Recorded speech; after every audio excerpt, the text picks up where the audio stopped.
Attention, men! It turns out Mom was right after all. A new study suggests breakfast really is the most important meal of the day for men specifically. Dr. Zorba Paster joins us from his clinic in Oregon. Hi, Zorba. Hello, Zorba. Be here. Now, this is an interesting study. It was done at Harvard University. They looked at 25,000 men, and they found that those who skipped breakfast had a higher risk of having a heart attack. Exactly. Now, this is part of one of the longitudinal studies that is going on at Harvard, and they looked at men who had breakfast versus men who skipped breakfast. And what they found was if you skip breakfast, you were much more likely to have a heart attack. Now, it may be breakfast, and it may be that people who eat breakfast also engage in other healthy eating habits, but the fact is, I think this once again shows Mom was right, that breakfast is the most important meal of the day, maybe especially for guys, but my guess is women, it also makes a difference. Does it make a difference what you eat? You have 12 stacks of bacon. That's not going to help you. You know, only a guy would say you're going to have 12 stacks of bacon. I don't think the women would even look at that.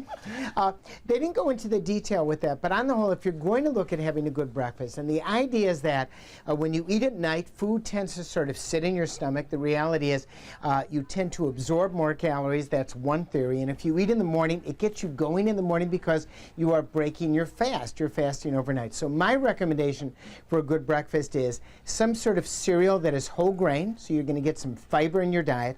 Low-fat milk, either 1% or 2%. Put in a banana, so you get one serving of fruit with that. Maybe have some orange juice with it. If you have calcium-fortified orange juice, then you have calcium from the milk, and you have calcium that's in the orange juice. That's 2 of the 4 servings of calcium that you need for the day.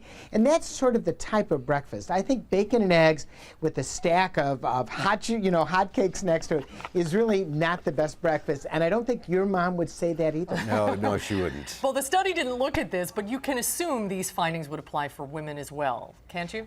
Right. I think you can assume that. And I think, once again, the study was really looking at lifestyle issues. People who have breakfast tend to be thinner. They tend to exercise more. They tend to care more about their health than people who don't have breakfast. Now, why that is, we don't exactly know. But I think it's just an easy thing to begin to say, what am I going to do to make some changes in our life?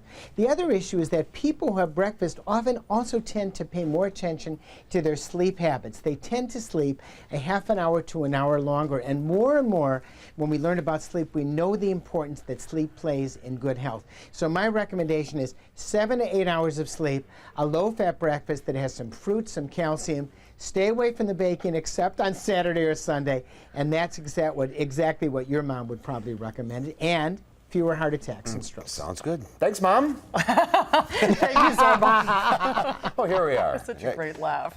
We'll be right back.